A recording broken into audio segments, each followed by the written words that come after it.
All right. Calling this city council meeting to order. Today's date, September 3rd, 2024.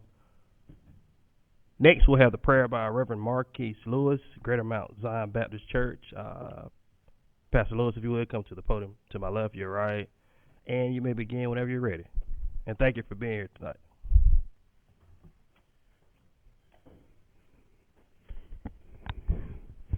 We all stand. As we acknowledge the Lord. And Father God, in the name of Jesus, Lord, we thank you for this day, Lord. We thank you for life, health, and strength. We thank you for who you are in our lives, Lord. Lord, we thank you for this meeting of the City Council, Lord. We're asking you to touch everyone in here, Lord, and bring us together in harmony and allow everyone to speak with you at the forefront. Allow every official to speak with you at the forefront. Give us a heart of compassion to work to change the city, Lord. Change it for the better and to change it for the greater. Lord, we thank you for everything that's going to take place. We thank you for who you are, and we just bless your name. In Jesus' name we pray. Amen.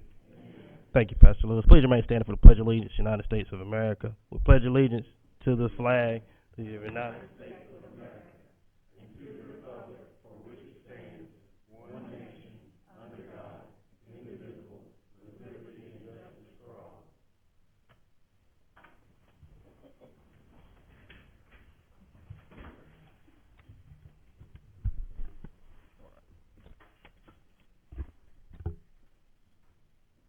All right, Madam Clerk, roll call. Councilmember Solomon. Present. Councilmember Suggs. Present. Mayor Pro Tem Hardy. Present. All present and accounted for.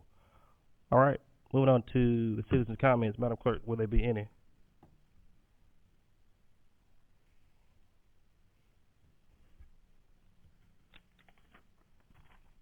Yes, Miss Carol Smith. Ms. Carol Smith, if you would, step up to the podium to my left, your right.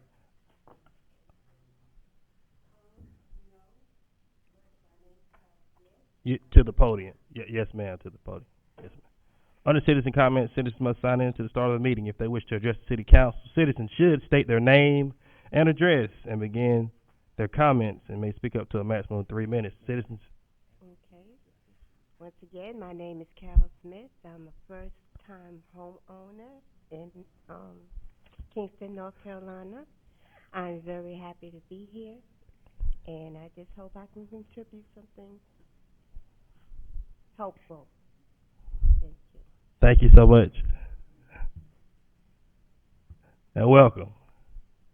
Madam Clerk, will there be any others? And Jeanette Hudson. I think is the way it's pronounced. Okay.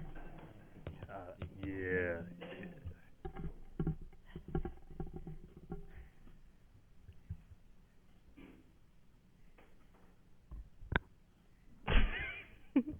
Good afternoon, City Council members. I'm new to North Carolina. We thought that was attendance, not to actually speak. Okay. But no concerns, just getting acquainted with the new town and seeing what's going on. Thank you. Thank you much. Madam Clerk, we got the right list. Will there be any others? Okay. Alfara Clark is, am I pronouncing that correct? No. And Jeanette as well? Yes. Yes, sir. Good afternoon, council members. I'm also a new resident, as my fiance said. And, well, I'm just want to get to know everybody and, see who's running the city. Well, thank you, sir. We do appreciate you being a part of our community. Thank you. Madam Clerk. David Rickey.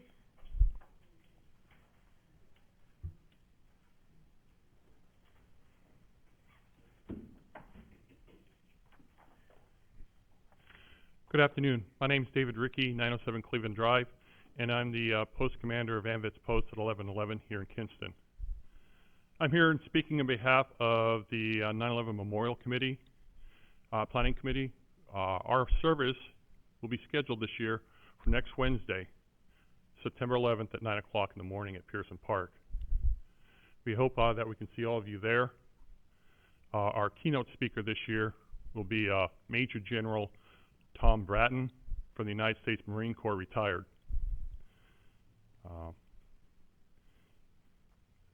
This is the 23rd anniversary of the attacks on the Twin Towers in Kinston, excuse me, in New York City. And, well, I mean, an attack on New York City was an attack on Kinston too. But New York City, Washington, D.C., and of course the airplane that went down in Pennsylvania.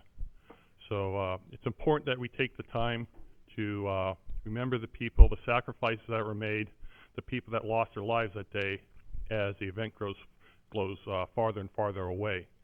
It's important that we keep the information fresh in people's minds, especially as we have new younger generations coming on that were not even born at the time of the attacks. So we need to let them know what happened that day and the bravery and stuff that extended out throughout from that day. We also need to remember the fact that currently we have military members deployed across the world in defense of our country, and to prevent similar attacks from occurring in the future, as well as the fact that unfortunately we're still losing members that responded to the 9/11 event and assisted in the rescue and recovery efforts up there. Almost daily, a law enforcement officer, firefighter, or other people that participated up there are passing away due to 9/11 illnesses. So please join us on Wednesday, September the 11th, 9 o'clock at Pearson Park. We hope to see you there. Thank you.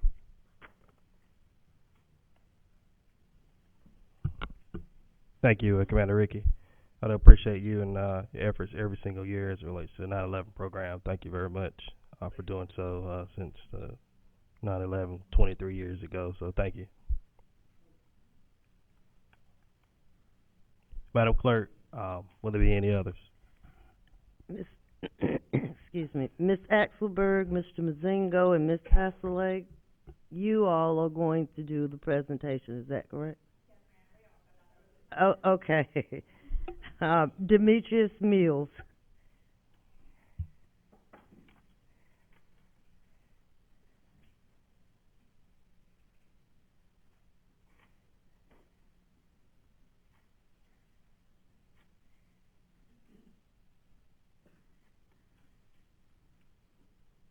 Demetrius Mills, 2035 Wolf Lane, Kinston. I'm not here to smile and here to give a lot of congratulations to people, but I am going to give some congratulations to Chris Suggs. I heard someone come in or saw it on television where someone came in and just kind of threw the book at him. And let me tell you something. In our community, Chris Suggs is doing a fantastic job. And all of you are doing some part of a fantastic job. But this young man here has put himself on the line to help Kinston. When I see somebody say, what is he doing and why is that? It gets me mad. It really gets me mad that we still have people in Kinston that are still ramboyant about what they feel it should be like. Kinston is not one-sided.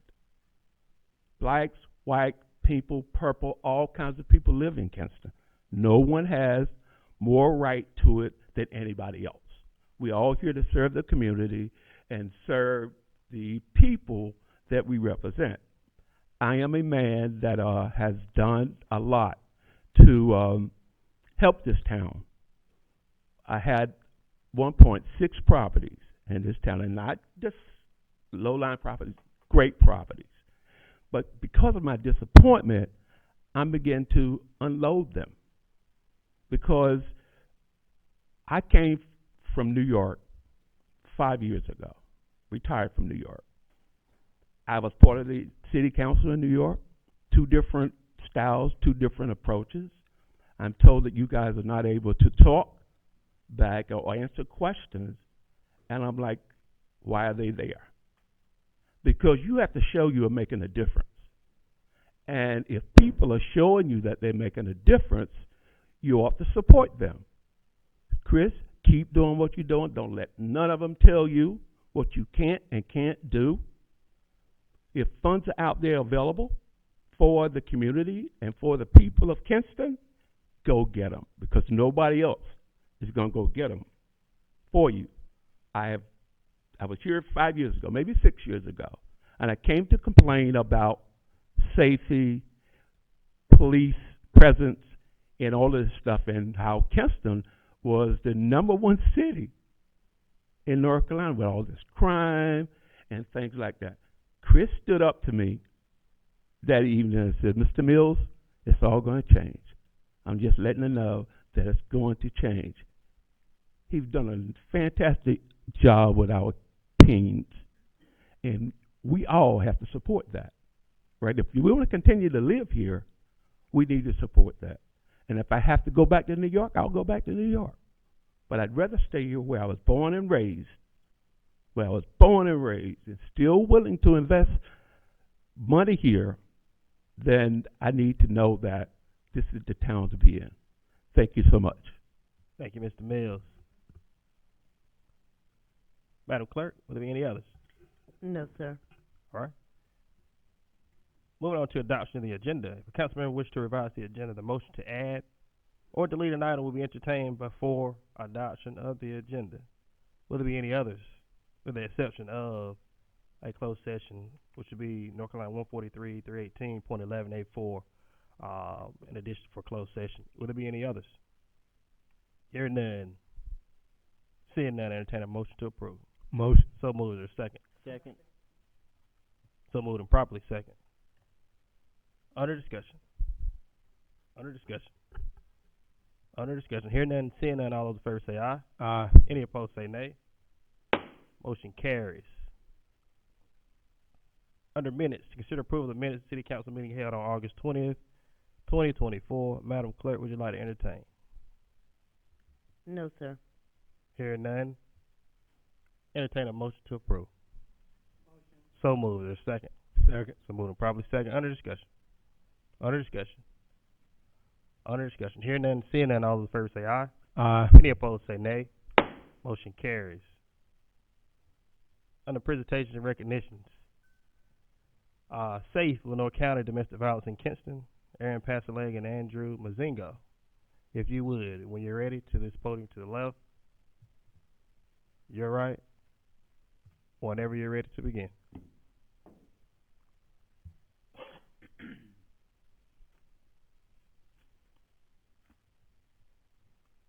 Will we forward the slides, or is there someone that will forward them for us?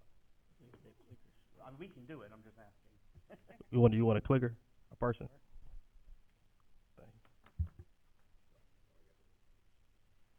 Hit the present button.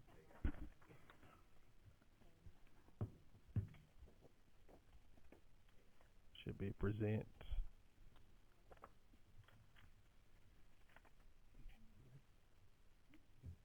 Well, first, thank you so much for having us here to speak. I speak on behalf of S.A.F.E, along with our executive director, Aaron Passaleg. I'm Andrew Mazingo. I'm the fundraising chair for S.A.F.E. We do have other board members here with us tonight as well. So I just want to say thank you, first of all, for allowing us to be able to speak tonight.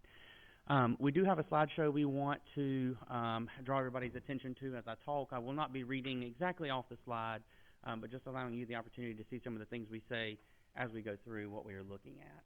So you can see here what some of the things that we'll be discussing tonight: the introduction to domestic violence, the impact, what are we doing as S.A.F.E, how can Kinston help, and then partnering for safe families and for our future. So one of the biggest things to understand is domestic violence specifically, and families that are in crisis. So what is domestic violence? So domestic violence is what creates fear and intimidates the victim. It's coercion, allowing a victim or forcing a victim to do something they do not want to do, or not allowing them to do something that they want to do. Those are types of domestic violence, and those are some of the most common ones that we see through our organization. I do want to expand a little bit on that. Forcing the victim to do something, like Andrew said, that's coercion. Preventing the victim from doing something that they want to do the extremes of that, especially with our elderly and disabled population, stealing a walker, leaving that person in the bed so they have to use the bathroom on themselves, taking away their modes of transportation and their ability to move about the home even.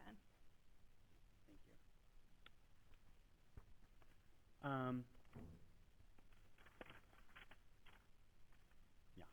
So moving on from there, so some of the facts you can see up here on the screen. So 3 in 10 women and nearly 1 in 10 men are going to experience some sort of domestic violence that can include, but is not completely exclusive to rape, physical violence, and or stalking.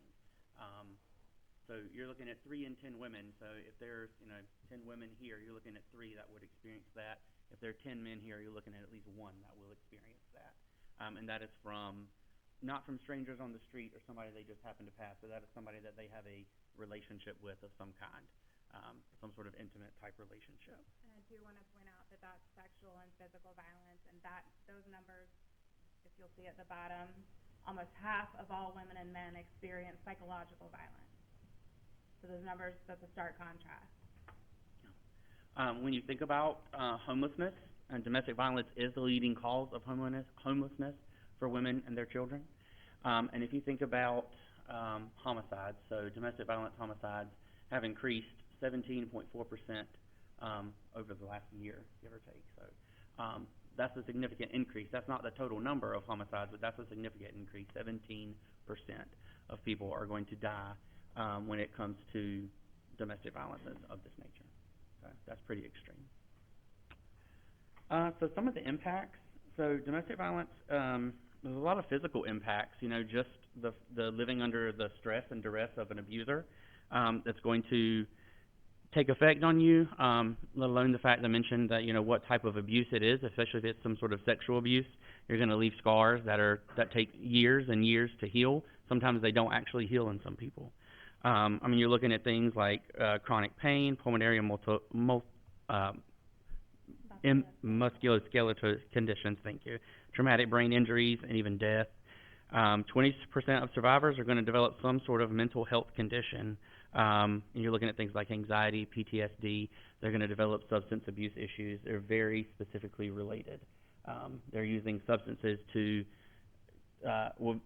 perpetrators are using substances to keep victims in line, but also victims are using substances sometimes as an escape for what they're experiencing. And then if you look at the cost in productivity and then healthcare expenses, you're looking at over $12 billion annually that is spent because of domestic violence. You're looking at the healthcare costs and recovery and things like that. Anything else to add to that? I don't want to skip over that victims are 20% more likely to commit suicide. And the impacts on our children are really important. If you're a male that's being raised and the statistics are the same, whether the domestic violence is in the home or in the community, and some of our close-knit communities, you're seeing that right next door. Boys are 11 times more likely to become a perpetrator, and girls are 6 times more likely to be victimized. Take a pause from the PowerPoint for just a moment to read a letter. Dear members of the City Council, I'm writing to you today with a heavy heart and a hopeful spirit on behalf of S.A.F.E in Lenoir and Greene counties. S.A.F.E is more than just an acronym. We represent safety, advocacy, freedom, and empowerment, the very pillars that countless victims of domestic violence cling to in their darkest hours. As you may be aware, S.A.F E has been a beacon of hope and a critical resource for those in our community who suffer at the hands of domestic violence. However, to continue providing the vital services that S.A.F E offers, we need the support and commitment of our city. It is impossible to ignore the harsh realities that many victims of domestic violence in our community face. These individuals live in fear, trapped in a cycle of abuse that often seems unbreakable. When our city remains silent, when funding for organizations like S.A.F E is not prioritized, we, as a community, inadvertently enable the perpetrators of these heinous acts. Silence, in this context, is complicity. We must take a stand, not just in words, but in actions, to protect the most vulnerable among us. S.A.F E provides emergency shelter, counseling, legal assistance, and advocacy services that are literally life-saving for those who are trying to escape abuse. But the demand for these services are great, and they cannot be met without adequate funding. The organization is doing everything within its power to support victims, but it cannot do so alone. It is time for the City of Kinston to step up and provide the financial support necessary to ensure that S.A.F.E can continue to offer these essential services. I speak to you, and this is a letter directly from me, not just as an advocate of S.A.F.E, but as a survivor, as someone who was subject to the horrors of childhood abuse and the scars from those years that have followed me into adulthood. I live with PTSD, generalized anxiety disorder, and have grappled with suicidal thoughts. The weight of my past could have easily pulled me under, but I chose to break the cycle. I now have a beautiful wife and children, and am determined to give them the love, safety, and security that I never had. S.A.F.E is breaking the cycle for countless others, just as I have for my own family, but they need your help to continue doing so. Please consider the impact that your support could have on the lives of those who are still struggling in silence. We cannot allow the cycle of abuse to continue unchallenged. Together, we can make Kinston a city that stands up for its most vulnerable citizens, offering them not just hope, but a real chance at a future free from violence. I wrote that specifically to speak to the impact as someone who lived in a home where violence was just the norm. By the power of the Lord, I've only been able to avoid slipping back into that my own self, but it is something that stays with me and haunts me even to this day, the things that my family suffered. And there may be others in this room as well that have faced such horrors. But I wanted to personally share that as well.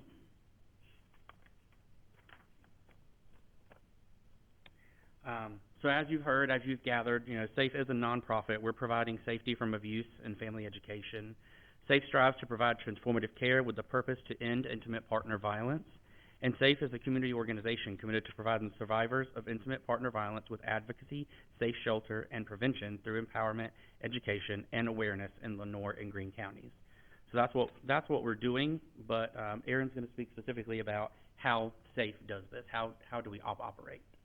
I've given you guys some brochures that talk about just some of our services. I want to reiterate that our services to survivors are 100% no cost, absolutely no cost. And we spend a lot of contact hours with our survivors in order to ensure that they get adequate and appropriate care. Because when a survivor is in front of you, they're going to look and show up very differently than you or I. They're in a state of crisis, and we are required to have a minimum of 20 hours each training specifically for domestic violence. Our employees, and there are only 12 of us, actually there are only 10 right now, but of the 12 of us, we have over 20 hours every single year, multiple years of experience. We've got over 500 hours. I mean, just, there's a lot. There's a lot that goes into it, and you're going to get specific, specialized care from us that you're not going to get from someone, I'm not throwing shade anywhere, with a caseload like DSS. We don't have 65 people that we've got to see within a certain amount of time. We actually walk them through the entire process. And we know that victims take an average of 7 times to leave before they leave for good. So it's a lot of times when they come back and they say, please help me, please help me. And other organizations aren't going to realize that about victims, and they're going to say, oh, they're just asking for help. They just want this. They're just shaking us down for whatever we can give them, and that just simply isn't true. But we're able to give them specialized, specific care and help break that cycle. We operate a 24/7, 365-day-a-year hotline. Our shelter runs the same. It is fully staffed by crisis intervention trained individuals, and our hotline is answered by a live person. We have within an hour to respond to emergency calls for shelter. We've got just a couple of hours or potentially a weekend for protective orders. We've got an emergency safe shelter, so 45 to 90 days. After 90 days, that's transitional housing. I will touch on that in just a moment. We provide them all of their essentials. Most people come to us with the clothes on their back. We do coordinate with law enforcement to go back to the home so they can get some of their things, and our law enforcement has been really critical in helping us and helping survivors get some of their belongings back, but they do come to us with almost nothing. So we rely on donations of toiletries, clothing, all of those things. We also receive NCDA foods through the NCDA food grant. So there's food there, and we provide all the staples for them to cook a meal for themselves. I also have staff that We'll work and teach them how to cook and make meals for them when they can't, especially if they've got multiple children and they've got a lot of kids underfoot. We provide court advocacy and legal assistance. So if someone needs a protective order, that is a very scary process to face your abuser in court. Abusers use all kinds of scare tactics so that you think that you can't get what you need, that you don't get that protection. Our advocates spend at least 2 hours per person walking them through that process, helping them fill out the protective order, telling them what to do to file. We refer out to legal aid. If legal aid is available to help, they show up. Our advocates will accompany them to court, both civil and criminal court, and walk with them through that entire process and ensure that they have a copy of their protective order in hand. We also work, it doesn't say here, but safety planning. The most dangerous time for a person to leave a situation, or the most dangerous time for a survivor is trying to leave that situation. An abuser will hold on because they have possession of that person. Most DV homicides happen between 1 month to a year when that victim leaves. So these protective orders and this process and this safety planning, how do I get out safely, is absolutely critical to that 17.4% of homicides in North Carolina, 17.4% increase. Community education programs, we will speak to anybody. If you've got a group, if you've got teens, if you've got women, if you've got men, if you've got youth, whatever it is, we will speak on elder abuse, we will speak on healthy relationships even. We've had the opportunity to work with Structured Day over the summer and provide healthy relationship education to the children in that program. Youth, not children. We provide support and empowerment groups. We work with survivors for 8 to 12 weeks. It's completely free. We go through the process. Why do I keep exposing myself to this cycle? What's going on here? How do I break this cycle? How can I help my family? How can I help myself and my family recover from this devastating situation and make sure they and myself are never here again? Professional training, we will go to a HR department and assess, are you equipped to deal with somebody experiencing domestic violence that you work with? Of the women that are killed each year at work, over 30% of them are killed at work, or are killed because of domestic violence. Their abuser has come to their workplace. So 30% of females killed at work, and that's kind of a lot. The community referrals, we work closely with our community partners so that we do not duplicate services that are already here. We work closely with DSS, with legal aid, with the health department, with LCC, WIOA, Work First.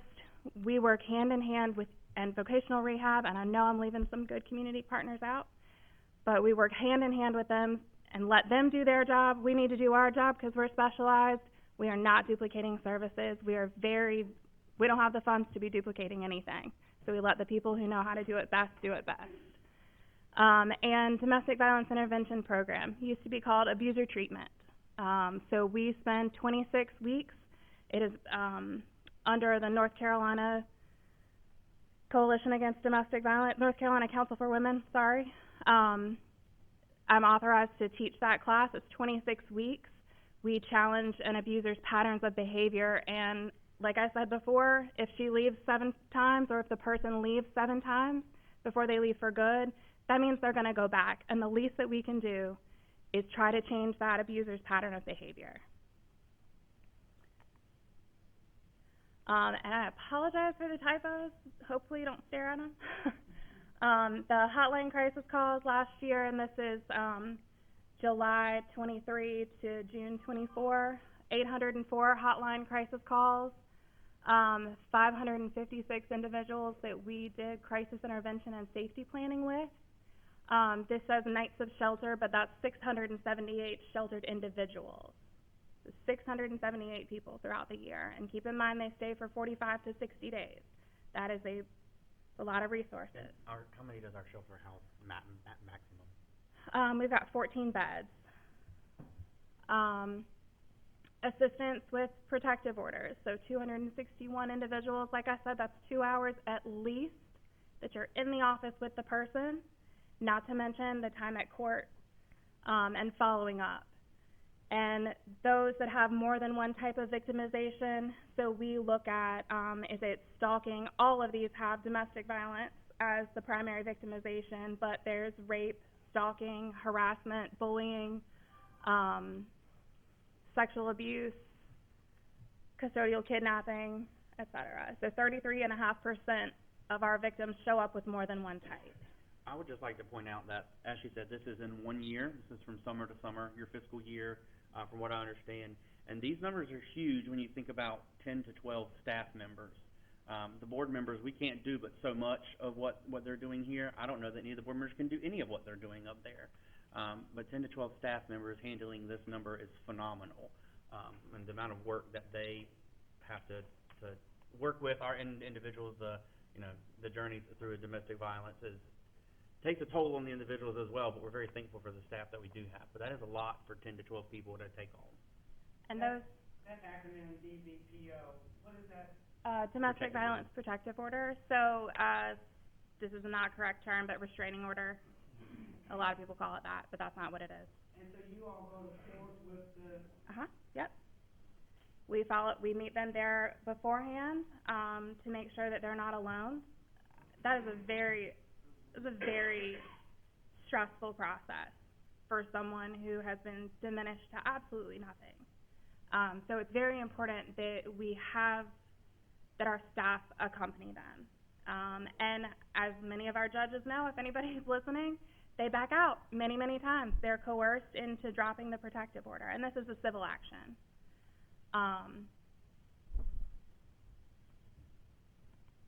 And the 10 to 12 staff, we just have 10 right now, but that is 6 of those are shelter aides to staff the shelter 24 hours a day, and there's only 1 hour overlap between some of them. There's like 10 minutes overlap between some of the others. We have reduced absolutely everything that we possibly can. So why are we here?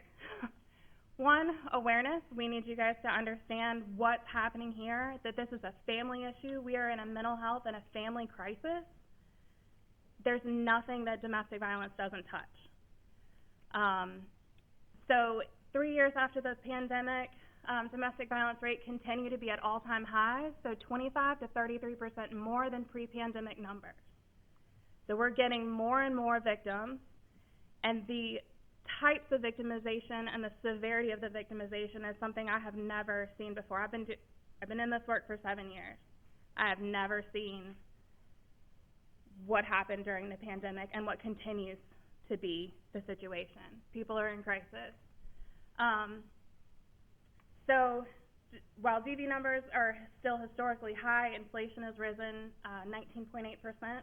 Our costs are going up. We spend over $13,000 a year just on utilities alone to run the shelter. And we use some pandemic money to encapsulate our shelter.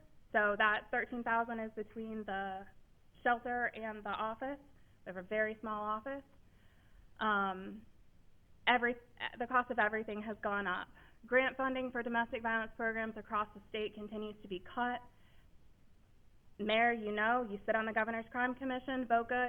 Victims of Crime Act is one of our largest pots of money. That has been cut the last 2 cycles, 40% each cycle, and the next 2-year cycle is another 60%. S.A.F.E is over 90% grant funded. And another one that hasn't come back up was FIPSA, the Family Violence Prevention Services Act. I don't know where that money is, but they haven't opened that grant again. That's another $50,000. S.A.F.E is currently sitting at an $80,000 deficit in 2025. So S.A.F.E is over 90% grant funded. One of the major things that we need is funding from the city and local funding. Is those government grants that we get require a match. Just the ones that we receive right now require over $40,000 in cash or in-kind match. And there are other grants out there, absolutely, but that's going to require 20% cash produced by our local funders. We're not getting the money. We have had fundraisers. We will have another fundraiser this October 17th. our fundraising luncheon, and we have a health fair coming up as well, which is another fundraiser for us. So we're doing what we can, but everybody's strapped for cash. But without local funds, we are not able to get the match money together for some of these larger grants. So where are we? At the place of beginning to cut programs, beginning to cut critical services that are very important to the safety and well-being of all of our citizens, all of our businesses. So we're at kind of a dire place. And anybody that knows me, my moniker maybe is waste not, want not. I will not waste a penny. If I can get it donated, if I can get it reused, if I can upcycle it, it's gonna happen.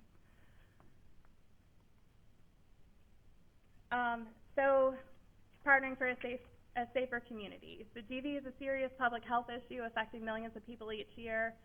S.A.F.E helps prevent and reduce domestic violence in the community. Domestic violence often affects our most vulnerable population, so women, children, minorities, elderly, disabled. Domestic violence disproportionately affects the African American community at a higher rate than any other women. If we're looking at our demographics, that's a population that needs focus, that needs this care. We ensure that survivors maintain access to crisis-trained staff who can support both their physical and emotional safety needs. DV is a pervasive cycle that continues to adversely affect not only the family involved, but those you have relationships with. It affects you, your business, it affects the economy, it affects your workplace, it affects productivity, and it affects generations to come. You gotta think. Just because domestic violence isn't in your family doesn't mean you're not being affected by it. Who is your child dating? What kind of family are they coming into? We know that domestic violence is a cycle. Who are your neighbors? And without S.A.F.E, there's no other support like this in the community for survivors. Domestic violence has significant economic costs, including healthcare, lost productivity, job rates, and increased crime rates. S.A.F.E helps restore survivors holistically with our supportive programs and wraparound care provided by our collaborative community partners. And that's it. I like this little thing. If you didn't come from a healthy family, make sure a healthy family comes from you. It is up to each of us to make sure that we are focusing on the health of our families, the health of our community. A lot of times we just stop saying domestic violence and focus on healthy relationships, because that's really what it is. Healthy relationships and healthy boundaries so that we can have a safer community. Is there any questions? Well, thank you, Aaron and Mr. Mazingo. I do appreciate you guys and for coming out to talk to us about Monroe County S.A.F.E, which indeed you are an attribute to our community. And I see hand in hand on a daily basis where our police officers are responding to these particular calls of domestic violence, which is one of the worst calls we can respond to on from the 911 center, outside of somebody actually being shot or however, because it undertakes several officers to be able to respond and to deal with that situation accordingly. And we find ourselves in a repetitive cycle over and over again. But thanks to you and your support at S.A.F.E, we do appreciate your efforts in helping those that need it most and a time that they need it most. Indeed, we look at opportunities in the future as it relates to any potential type of funding with the council. We look forward to having an opportunity or a conversation that surrounds what are we going to do about helping those that need it most in our particular community. So I look forward to that, and in the near future, anything from the council, I yield to you as it relates to S.A.F.E. Again, just want to tell you thank you for making such a profound presentation. That's real. I would have a question. Have you presented this to the county as well? I know that just at our last meeting, we mentioned the same thing about moving to a place where the city supports organizations such as yours, you know, when we talk about the most vulnerable members of our community, you know, such as S.A.F.E and Council on the Aging and Friends of the Homeless. So your presentation, I think, solidified our reason of thinking of why the support is much needed. But I would ask you as well, have you guys made this presentation to the county as well? Because, I mean, I don't think there's an ear or a heart on this dais or in this room that didn't hear what you just said. And I would just ask if you guys have made this presentation to the county as well.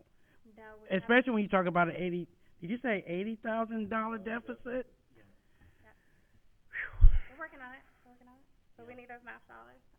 So we have not presented to them yet, but that's part of our plan this fall, coming up to the 2025 year, is to present to them as well. We did receive a significant amount of funds during COVID from the ARPA from the county that have helped sustain us. Mm-hmm. Well, as you know, I continue to do my part. Yes. I do it. Thank you. We appreciate your support. I had a question. I know you all cover both Lenoir and Greene County. Well, before I get to that question, though, I do want to share appreciation for this presentation. I believe this being stated during a city council meeting, allowing our members of our community to hear it, was very important. Folks needed to see the numbers, to hear the story, to hear the passion behind this, so thank you for that.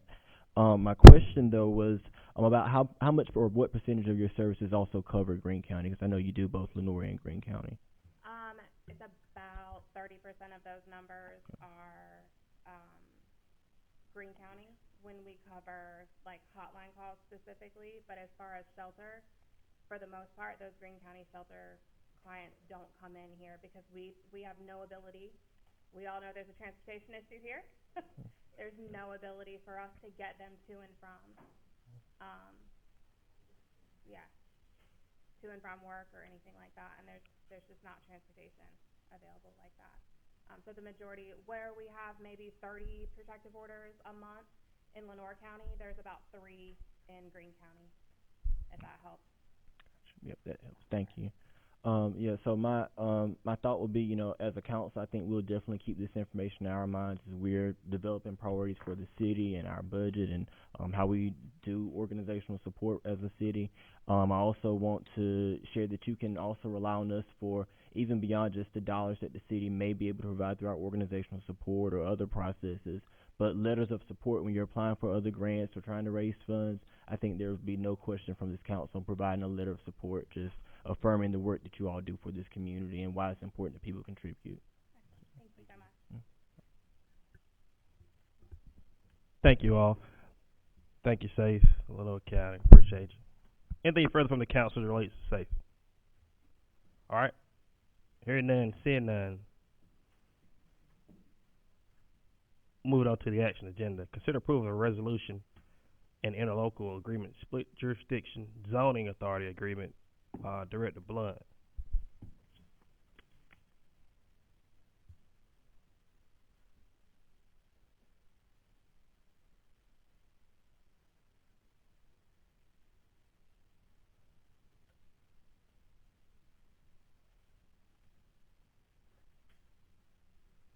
Thank you, Mayor. Hello, Council. Tonight we want to talk about another request for split jurisdiction.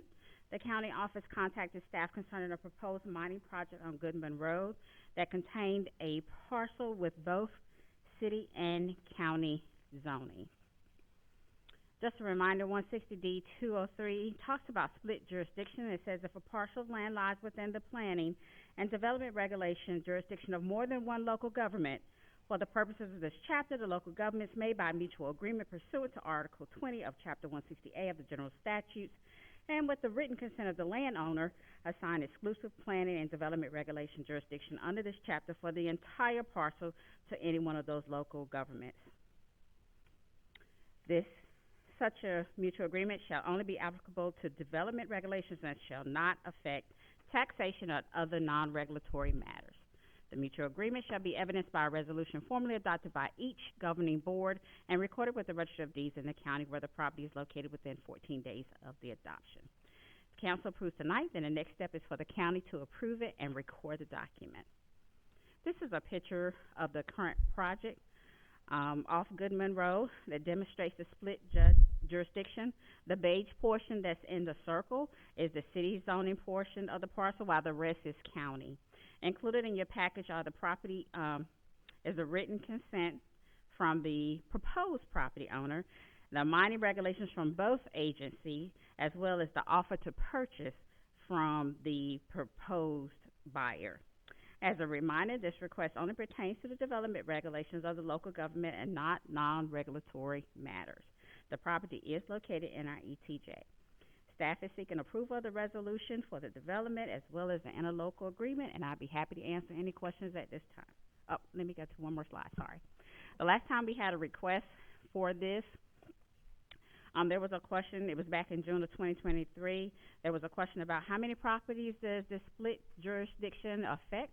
It's approximately 60 of our properties that throughout will affect. Some of them have been already developed.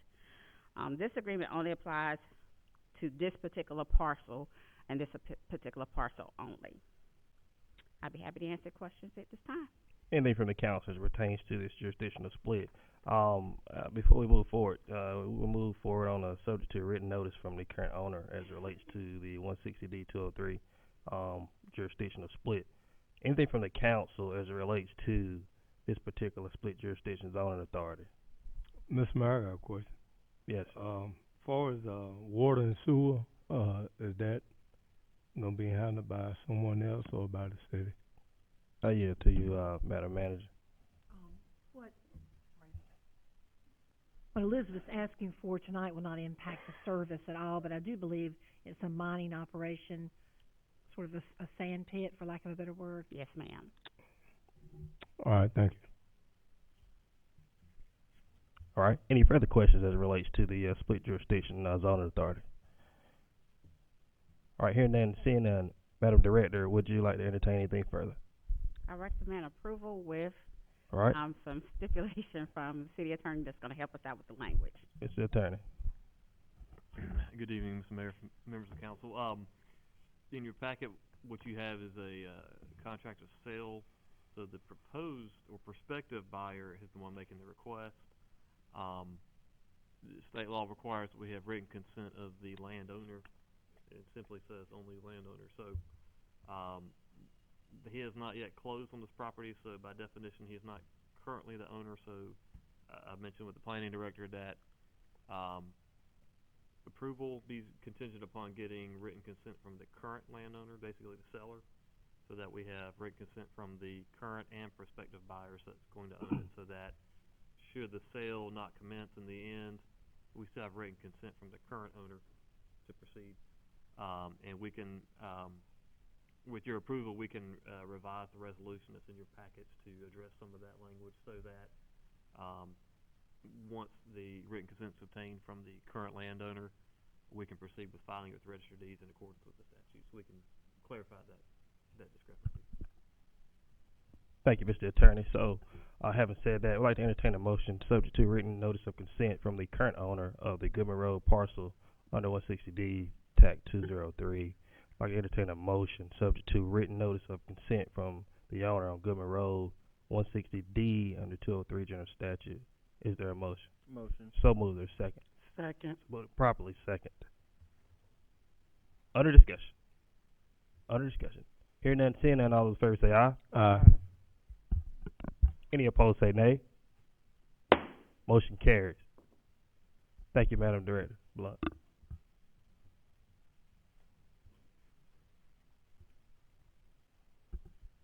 All right, action item number 2, consider approval of the bid of the Upper Neuse Outfall TSW Emergency Sewer Repair Project to the low responsive bidder. Bids are currently under review. Director Miller. Thank you, Mayor, Council. First week of August, City of Kinston experienced quite a bit of rain over several days due to Tropical Storm Debbie. It resulted in flooding in the numerous areas around town, both of our streets and our ditches. All of the water that fell in the Kinston area did have impacts on our sanitary sewer system as well. When streets flood and ditches flood or manholes go underwater, they take on a bunch of extra flow into our sewer system. Unfortunately, on August 8th, during the time we were getting these rains, our staff discovered that a portion of the upper Neuse sanitary sewer outfall had actually collapsed. It had gotten so much pressure inside the pipes that it blew the pipes apart, even though it was just a gravity system. The area that we had problems with was near the end of Wake Avenue. Our crews, once they found it, immediately began trying to make repairs and put a bypass in to avoid having additional overflows. However, we did have a sanitary sewer overflow in that area of just over 1.3 million gallons. So it was significant, even though we were able to stop it the same day. Since that day and the work our crews did on the emergency repair, we did contract with Xylem to put in a more permanent bypass system, much more reliable than what we had. We had unrolled every hose and pump we had to do the first effort. So we have a better system in place right now until the repairs can be completed. However, we do pay those bypass costs on a weekly or monthly rental basis for the equipment that's been put in place by Xylem. We also researched material availability to see if we get the pipes and materials we need to make the repair, and we found that some of the materials would take 4 to 6 weeks to get on site in order to make the repair, which is one more reason we wanted a better bypass so we didn't have any additional overflows. All that's been going on. While that was going on, and because of these risks of additional overflows and the bypassing costs, we have proceeded with trying to get prices to make the permanent repairs, and we're using the emergency exemptions for our formal bidding requirements that are in Section 6.5 of our purchasing policy. We are complying with nearly all the bidding requirements, but we did waive the requirement that would have made us rebid the project if we did not have 3 bids on the first bid attempt. That would have been a delay of at least 2 more weeks in order to be able to award the work. So that's where we've kind of proceeded with. We put a bid notice out on August 16th, and again, this issue happened on August 8th, so we moved pretty quick on this, and a bid deadline of August 27th for the installation work. When we took bids, we received 2. One was from the Allscat Corporation of a bid of $192,680. The second bid we received was from Busco Contractors with a bid of $1,869,480. So it was a huge difference between these 2 bidders. And we wanted to make sure we did our research on this before we actually made any recommendations. We haven't worked with either of these contractors before, so we didn't have any real additional knowledge of them at that time. What we've looked at since then, with the Ascot company being the low bidder, is getting references, qualifications from them on work they've done. They're primarily a subdivision contractor. They do all the utility work necessary for subdivisions. They're based out of Southern Pine. They've done a lot of work in the Sandhills area. Closest area they've worked to us is Willington up until now, and doing these types of projects. But in looking at the projects and talking to folks that had been on those projects for the cities and other people that were involved in them, some of those projects included doing water and sewer work, pipes up to 48, 60 inches in some cases. So they have worked with large pipes. They've done those types of installations. In addition to checking their qualifications, today we held a virtual meeting with their project manager and their staff to go over their work plan for this project to make sure they understood what they were getting into. They did a very good job presenting a work plan. They had taken consideration of a lot of the types of issues that we run into, including dewatering trenches, working in trenches, dealing with the large pipes, the limited site access we have in this area. They had done a lot of research on that. We were very impressed with that. As part of the bidding process, they were required to come see the site, which they did when we had our pre-bid meeting. Today, the project manager said he'd also come back since then to again look at the site and make sure that they were comfortable with what they were getting into. Based on everything we've heard from them, they do seem to have a good handle on what they're doing. They expect to mobilize by September 23rd. That's partly dependent on whether or not these materials get there when they are supposed to from the folks that we've ordered materials from. When they get on site, they expect to complete the work in 10 to 15 days. They're allowed 30 days by the contract, but they think they'll do it much quicker than that. And I expect to bring 18 to 22 people on site to do the work when they get here. So they will work rapidly to get the work done. They already have the equipment that they need. They have several large excavators that they own that they will be able to deploy for the contract. And in order to expedite work, they do plan to work from 7 a.m. to 7 p.m. continuously from when they get on site until they're finished. So we were very impressed with their work plan. Sometimes we hear people want to work that fast and do that much work. We're a little concerned, especially if they're working in a neighborhood. This works out in a natural area near a commercial district, so it really wouldn't impact any of our residents. These folks continuing to do the work and get it done as quick as they can. So overall, our staff was very impressed with what they are prepared to do. We feel like they can do the work based on what we've talked to them about and what we heard from their references too. So what I'm here to ask tonight is to recommend that the contract be awarded to the Alsco Corporation in the amount of $192,680, which was a bid amount.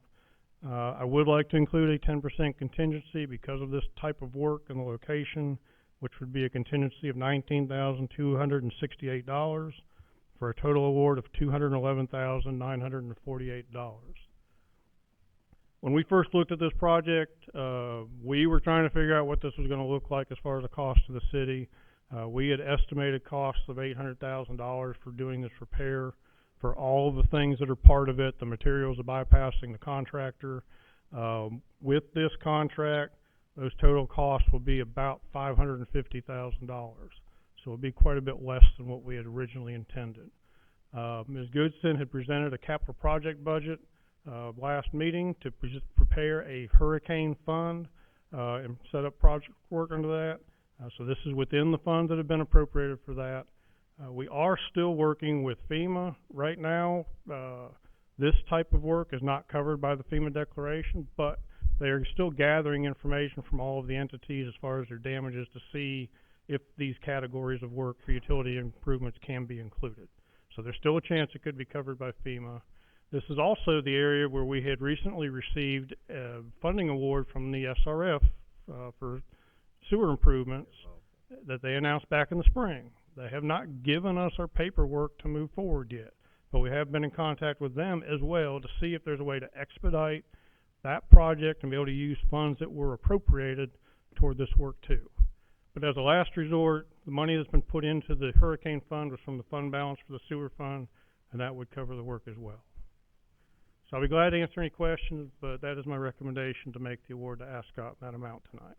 Thank you, Steve, for your efforts and all those secondary options that you're explaining. We do appreciate you, and thank you to Ms. Goodson as well as it relates to the that fund that was explained in the last meeting. So I do appreciate your efforts. Anything from the council as it relates to this bid?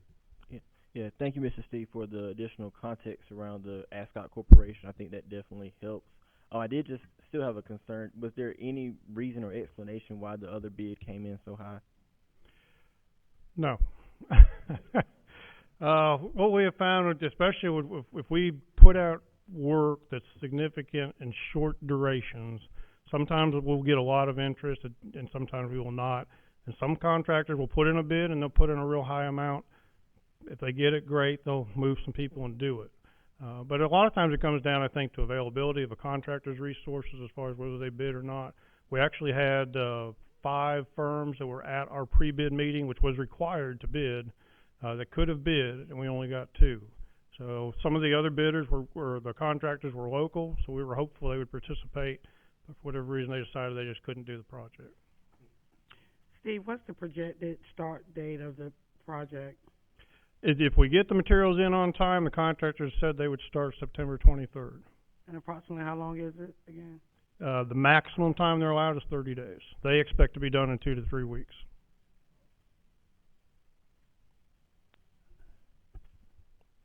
Well, thank you, Steve. Having said that, is there any further discussion as it relates to this? Hearing none, seeing none, entertain a motion. Motion. So moved. There's second. Second. So moved. Probably second. Under discussion. Under discussion. Under discussion. Hearing none, seeing none, all those in favor say aye. Aye. Any opposed say nay. Motion carries. Also, let me just point out the fact that the 1.6 million spillage that we had was notified to the state appropriately and to all our social media outlets as well. I say that to say this because there's some individuals that seem to think that we didn't do so, but we did so. So I just want to let the record reflect that we did notify our folks in the proper channels here once we had that spillage. And thank you, Steve, for jumping on that within the same day to get that stopped. Chief, go ahead. Moving on to the next item. Item number 4. Consider approval of special event permit for H Stadium Open House Concert and Assembly. We're going to strike that. Madam Clerk, let the record reflect. We strike item number 4 and go to 5. Consider approval of a special event permit Mother Earth Ironclad Half Marathon A Foot Race in the city. Chief, go ahead. Good evening, Mr. Mayor, council members. This request is for Mother Earth Half Marathon Road Race. It's for Saturday, October 19th, starting at 7 a.m. and including around 11 a.m. It's an annual event. It will start and finish at Granger Stadium as it has in years past. Does not require a permanent road closure, but there will be 42 off-duty police officers and sheriff deputies working that event to include working intersections, leading and following the race. There will be trash receptacles and restrooms available at the stadium. The hold harmless agreement has been signed, as has the Parks and Rec agreement. The insurance certificate is actually in the City of Kinston Police Department's name, so I have to get that amended. I'll have that squared away by the end of the week. Again, this is still 7 weeks away, but we want to go ahead and present it in front of the City Council. Mr. Attorney, would you like to entertain? My only concern would, as Chief noted, is getting the certificate amended as a holder to be the City of Kinston, not the Kinston Police Department, but that's something that I believe can be remedied, and I have no problem approving it subject to Chief obtaining that revised certificate. Entertain a motion to approve subject to the amendment being made from the Kinston Police Department to the City of Kinston as it relates to the half marathon foot race. And it's so moved. There's a second. So moved and probably second. Under discussion. Hearing none, seeing none, all those in favor say aye. Aye. Any opposed say nay. Motion carries. All right, Chief, item number 7, consider approval for special event permit Pearson Park Outreach Assembly and Concert. Yes, sir. This application was actually brought before you all and approved early in the spring, but it was for a July date. It got rained out, so it got changed, so we're coming before you again. This is going to be for Saturday, September the 14th from 12 p.m. to 10 p.m. at Pearson Park. The Parks and Recreation rental agreement has been included in this packet. It is signed. It will not require a road closure. The event's open to the public. Will not have alcoholic drinks at the event. The event planner is responsible for collecting the trash, and the Parks and Recreation has agreed to allow the restroom there at the park to be opened.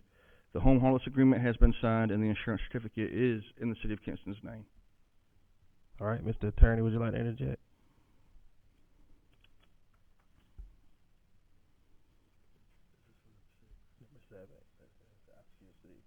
Okay. I'm going back to it.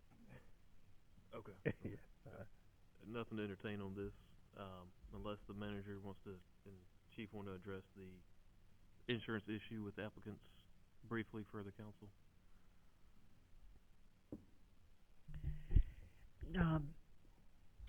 Currently, the city requests $1 million worth of insurance coverage whenever insurance coverage is desired, and our staff, our risk manager, HR department, and others who are involved in this process met with the League of Municipalities very recently, and the League has recommended, there are insured, for those who may not know, has recommended that we increase our coverage request. They actually requested that we increase it to $5 million. I made a decision not to increase it that much right now.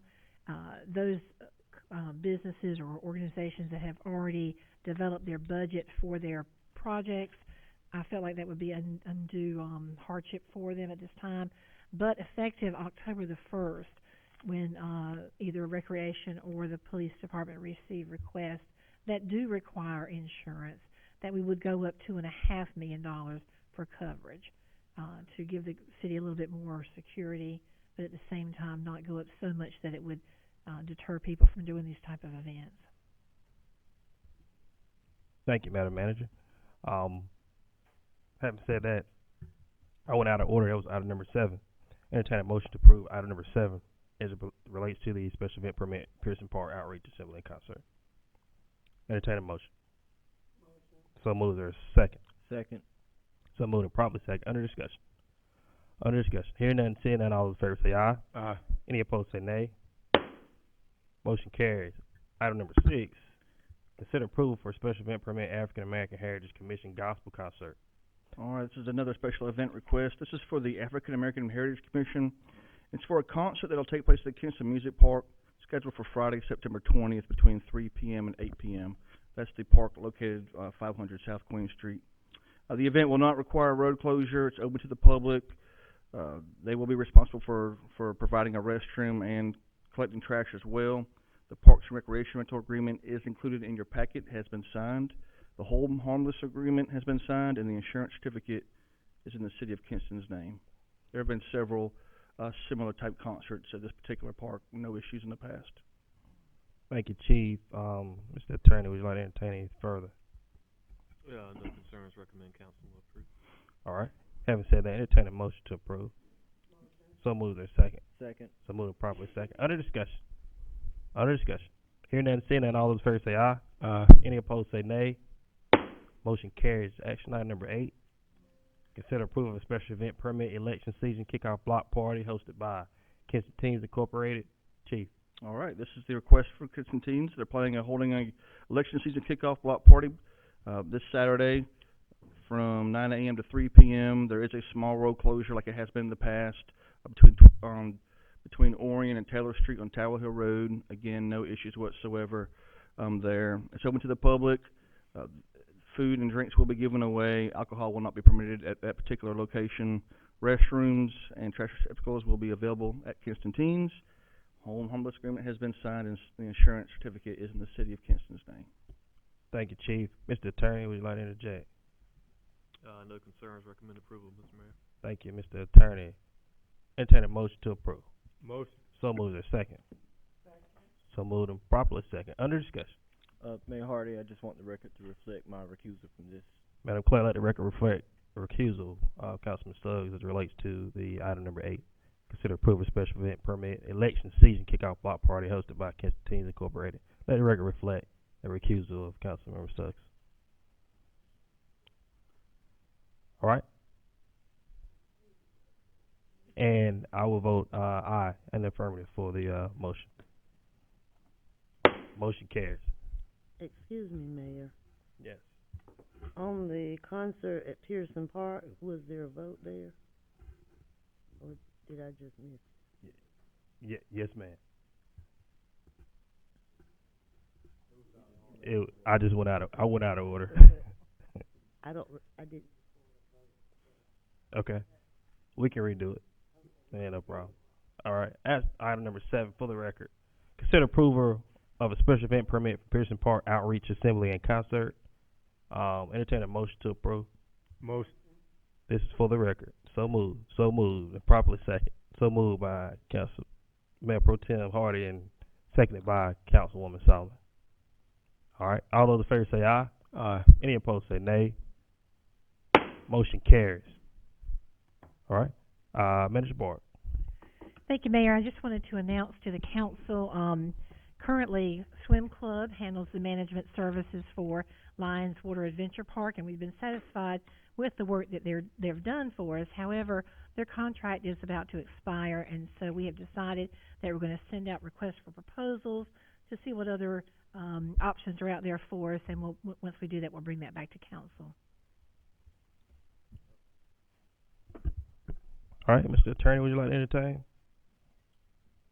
Nothing for open meeting, Mr. Mayor, but have a brief presentation to council regarding an economic development matter in closed session if the council is so inclined. Thank you, sir. Anything from the council? Glad to have you back, Mr. Mayor. Yes, sir. Good to be here. Good to see you. Yep. But Mayor, I had a few comments I wanted to make.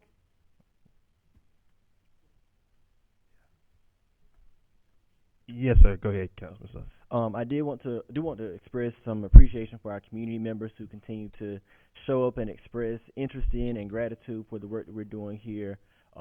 Because public service can be a very thankless at times job, isolating and honestly very exhausting job. So the positive affirmation is well received and appreciated. I don't want to dwell in the past, but week before last, there was a city council meeting in which I was absent from due to a prior non-city related obligation.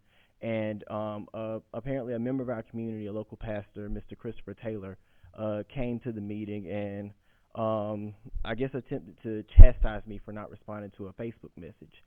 He said he was able to speak with every other member of the council except for me, and that he will remember my silence on election day.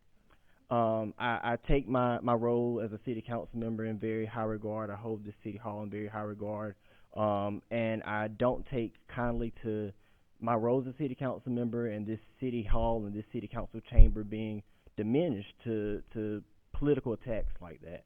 So I did want to provide some context since that comment was made on the record in the permanent archives of the city of Kinston. I wanted my clarification to be on the record in the permanent archives of the city of Kinston. I just wanted everyone to know that Mr. Taylor did reach out to me on August 6th at about 6:23 p.m., which was during a city council meeting. We all were right here having a city council meeting. So as you can imagine, I was kind of occupied. And he sent me a message via my personal Facebook page. This is ironic because about 2 years ago, Mr. Taylor had reached out to me also via Facebook, saying that some members of his church wanted to get in touch with me. I provided him with multiple cell phone numbers. I also let him know how to get my email address, told him to reach out to the city clerk because she's great at making sure that all of the council gets invited to events and knows about things. And to this day, he has not utilized that contact information.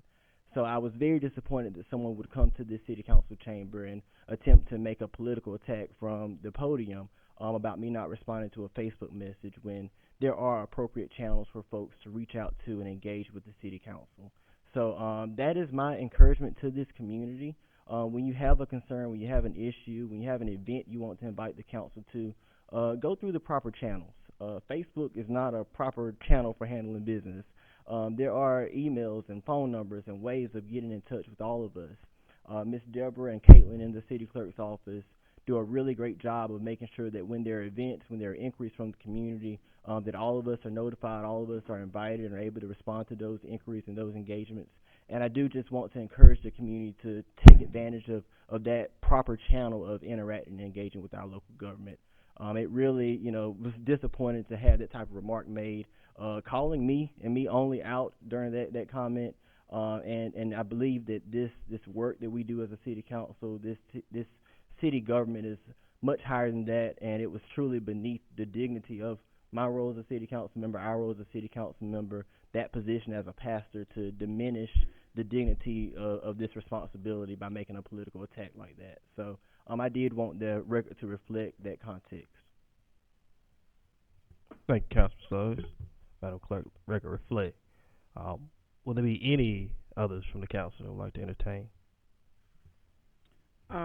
Just want to express our gratitude to KPD for the swift arrest of the assailants who took the dear life of a member of our community, a young member, Mrs. Zaria Cobb, who was a mother, a daughter. Many of you interacted with her, whether it was refereeing one of her games, serving as a principal. Your children called her friend. If you coached her, there's no words to really express. Like certain things, there's just no words, right? But just want to express our gratitude for a measure of condolence to the family, for at least knowing, that there have been some arrests made. But again, just asking for the community for their continued prayers for this family. Again, KPD is only able to make an arrest based on how well the community is able to assist and to be able to share what you know. And so as we continue to seek justice for those crimes that may be unsolved. We just ask if you know something, say something, which will help bring a measure of solace to the families. Thank you, Councilwoman Solomon. All right. Will there be any others? All right. Having said that, but first let me say thank you to our department heads here, and do appreciate your efforts and everything that you do. You guys are amazing. You're rock stars for the city. Shout out to the PD for one more time as it relates to this grass cutting initiative that you did here not too long ago, which is something that you didn't have to do. That was a volunteer service. Thank you for actually cutting the grass over there. It's something that you didn't have to do, but it's one of those things where anybody can volunteer to do something. You know, it's what are you willing to do, right? So thank you so much for the department doing that. And you know, I know you guys are not landscapers, so to speak, but you did a great job, I think, over there on that grass. But also, just a quick moment of silence, if we would, for Tim's father that passed away, and also Anzaria Cobb as well. If we would take a moment of silence for that, if you would.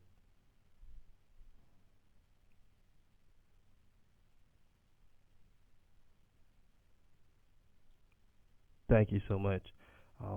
So having said that, I just wanted to say thank you all for what you do. Thank you for our community for stepping up, and I always remember that, you know, anybody can do anything, anybody can volunteer to do anything, but you know, what are you willing to do to make a change or a difference in your community each and every day. So having said that, I entertain a motion to go to closed session as it relates to North Carolina General Statute 143, Tac 318.11.84. Entertain a motion to go to closed session. Motion. So moved. Is there a second? Second. So moved and probably second. Under discussion. Hear none, seeing none, all those in favor say aye. Aye. Any opposed say nay. Motion carries. We are in closed session, and thank you all for coming out.